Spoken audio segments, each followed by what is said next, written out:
حضرت شیخ سعدی شیرازی فرماتے ہیں بے نمازی کو قرض نہ دو، جو اللہ کا قرضہ ادا نہیں کرتا تمہارا قرض کیسے لٹائے گا۔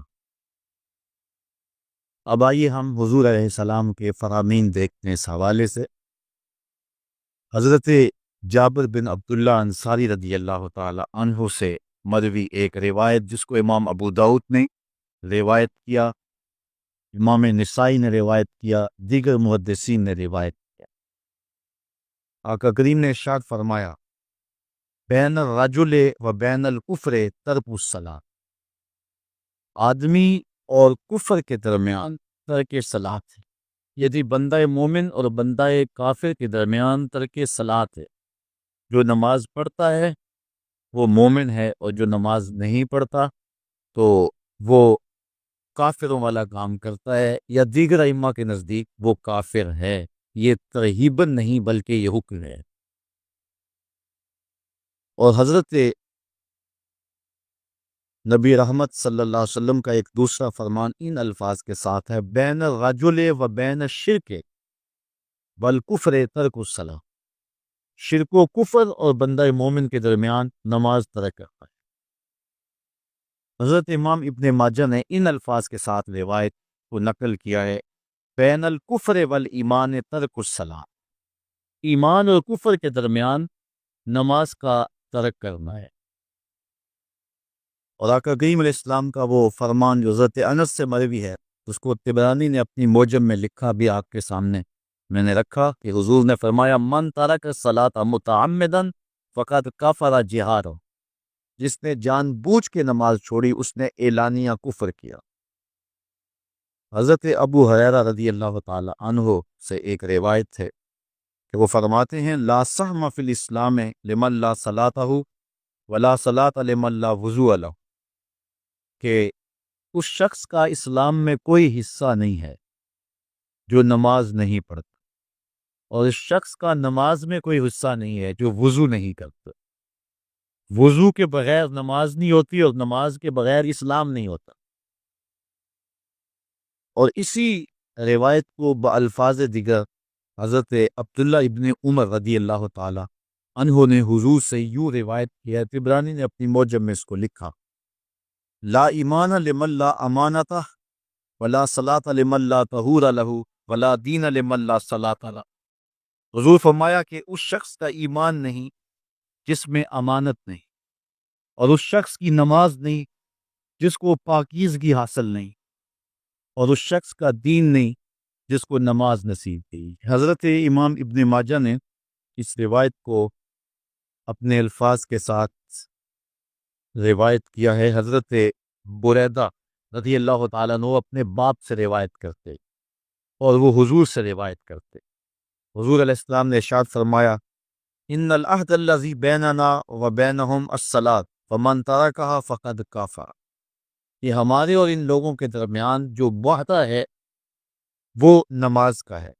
جس نے نماز کو چھوڑ دیا اس نے کفر کیا، یعنی ہمارا اور ان کا پھر اب معاہدہ باقی نہیں رہے گا۔ حضرت امام بخاری نے روایت نقل کی ہے، حضور نے ارشاد فرمایا من ترک الصلاۃ العصر فقد حبط اعمالہ، جس نے عصر کی نماز چھوڑی اللہ اس کے سارے عمل برباد کر دیتا۔ حضرت ابو ہریرہ رضی اللہ تعالی عنہ سے روایت ہے جس کو امام ابن ماجہ نے اور امام نسائی نے روایت کیا ہے، وہ حضور سے روایت کرتے ہیں، بڑی مشہور روایت ہے۔ حضور نے ارشاد فرمایا ان اول ما یحاسب بہ العبد بصلاۃہ فان صلحت فقد افلح وانجح وان فسدت فقد خاب وخسر۔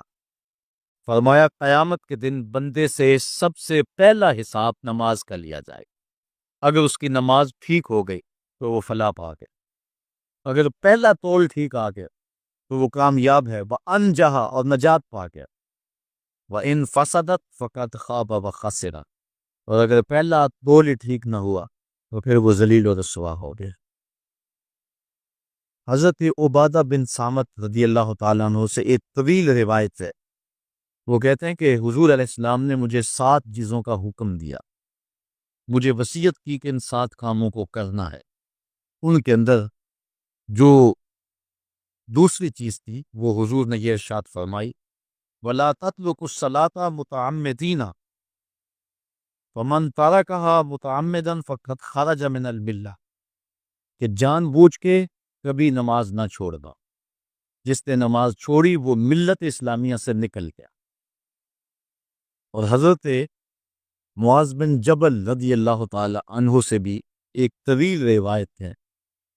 کہ حضور نبی رحمت صلی اللہ علیہ وسلم نے ان کو 10 وصیتیں کی تھیں۔ حصول برکت کے لیے یہ ساری حدیث میں آپ کے سامنے رکھ دیتا ہوں۔ کہتے ہیں اوصانی رسول اللہ صلی اللہ علیہ وسلم بے عشر کلمات، حضور نے مجھے 10 باتیں ارشاد فرمائی، حکمت سے بھری اور رحمتوں سے بھری ہوئی ایک ایک بات ہے، ان کے بول بہاروں جیسے اور اصحاب ستاروں جیسے۔ تو اتنا خوبصورت کلام، لہو خورشید کا ٹپکی اگر ذرے کا ذکر چیز، حضور نے 10 باتیں حضرت معاذ بن جبل رضی اللہ تعالی عنہ کو بطور وصیت ارشاد کی۔ کہتے ہیں کالا، حضور نے مجھے کہا، ارشاد کیا، لا تشرک باللہ شیئا وان قتلت وغرقت، اللہ کے ساتھ کسی کو شریک نہ ٹھہرانا، اگرچہ تجھے قتل بھی کیا جائے اور تجھے آگ میں جلا بھی دیا جائے، کبھی بھی اللہ کے ساتھ شریک نہ ٹھہرانا۔ دوسری بات حضور نے مجھے یہ ارشاد فرمائی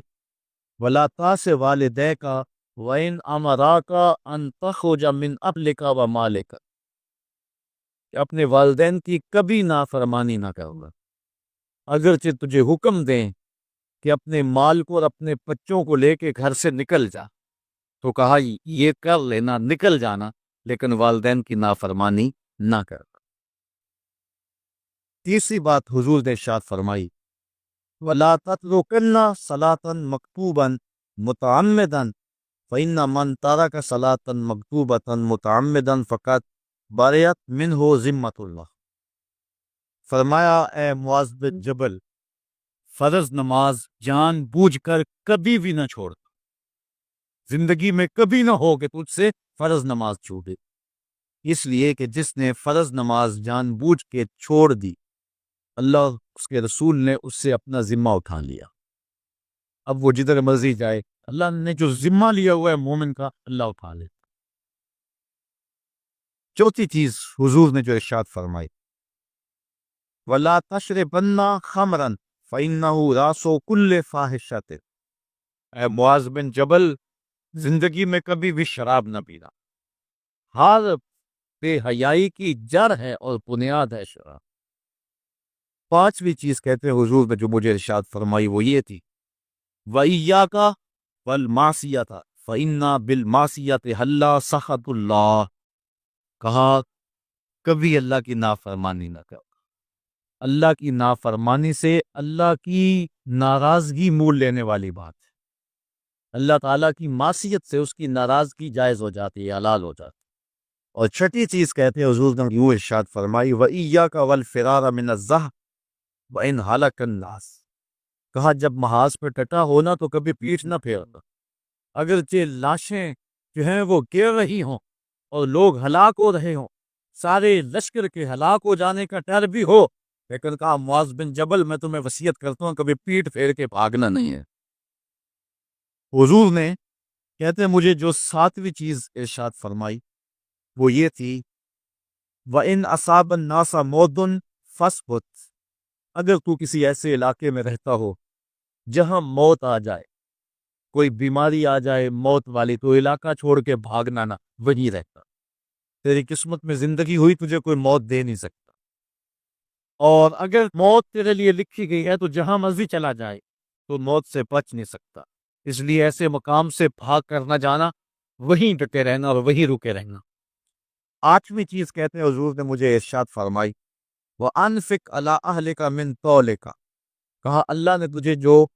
وسعت دی ہے، تجھے جو مال دیا ہے، اس کو اپنی اولاد پر کھل کے خرچ کرنا، اپنی اولاد سے بخل نہ کرنا، اولاد کے معاملے کے اندر جہاں ان کی ضرورت ہو اس کو کھل کے پورا کرنا ہے۔ اور حضور نے نویں بات جو ارشاد فرمائی وہ یہ تھی وَلَا تَرْفَعْ عَنْهُمْ عَصَاكَ أَدَبًا، اپنی اولاد کو ادب سکھانے کے لیے ڈنڈا نہ چھوڑنا، عصا ہمیشہ لٹکا کے رکھنا، کوڑا باندھ کے رکھنا۔